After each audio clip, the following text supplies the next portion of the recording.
पुणे के serum institute of India के terminal 1 में आज दोपहर को अचानक आग लग गई और इस आग में 5 लोगों की जान चली गई है और जिन लोगों की मौत हुई है उसके अंदर एक महिला भी शामिल है। 6 कर्मचारियों को पूरी तरह से सुरक्षित निकाल लिया गया है।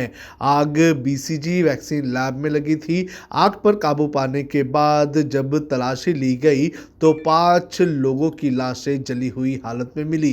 पुणे के मेयर मुरलीधर मोहन ने बताया कि लाशें ऊपरी मंजिल पर मिली। उनके मुताबिक ये लोग प्लांट में काम करने वाले मजदूर थे।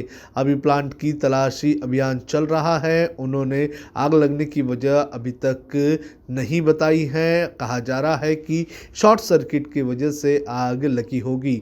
इस पूरे मामले को लेकर महाराष्ट्र सरकार ने जांच के आदेश दे दिए हैं। केंद्र सरकार के कृषि कानूनों के खिलाफ दिल्ली से सटी सीमाओं पर किसानों का आंदोलन जारी है। सरकार और किसान नेताओं के बीच कई दौर की वार्ता के बाद अब तक कोई समाधान नहीं निकला है।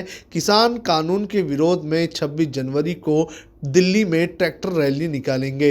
इसको लेकर भारतीय किसान यूनियन के राष्ट्रीय प्रवक्ता राकेश टिकैत ने दिल्ली को चेताया है। टिकैत ने कहा है कि दिल्ली खबरदार उसका इलाज कर देंगे जो ट्रैक्टर रोकने की कोशिश करेगा।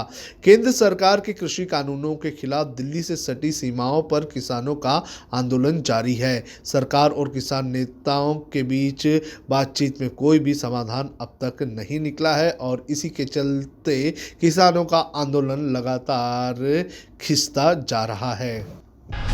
पश्चिम बंगाल में आने वाले दिनों में विधानसभा चुनाव है और इसके पहले भारतीय जनता पार्टी और सत्ताधारी तृणमूल कांग्रेस के बीच जुबानी जंग तेज हो चुकी है।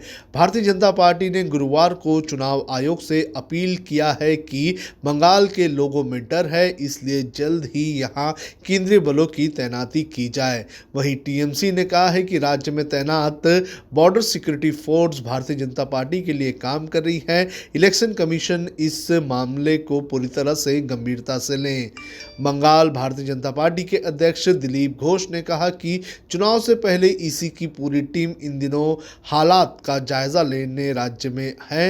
विपक्षी पार्टी होने के नाते हम अपील करते हैं कि वे राज्य में ऐसा माहौल बनाने में मदद करें जिससे लोग बिना डरे अपने वोटिंग के अधिकार का प्रयोग कर सके।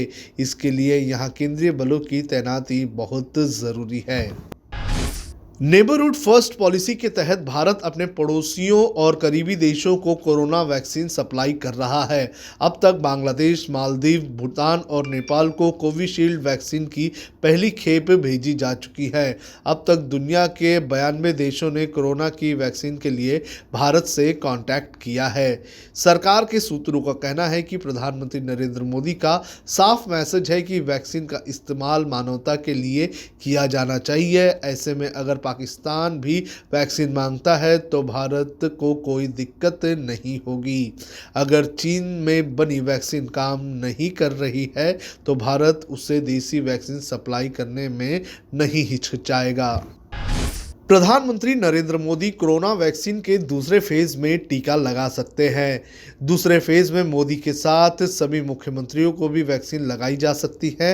ये दावा मीडिया रिपोर्ट्स के जरिए किया जा रहा है।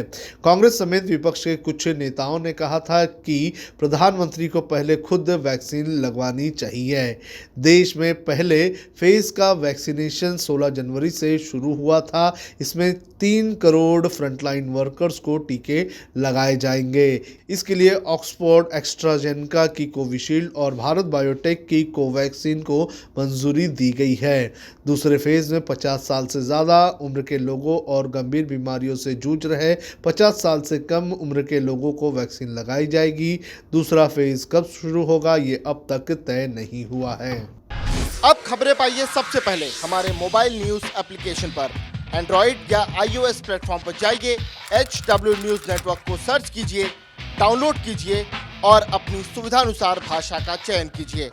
खबरों की भीड़ में अपने काम की खबर पाते रहिए।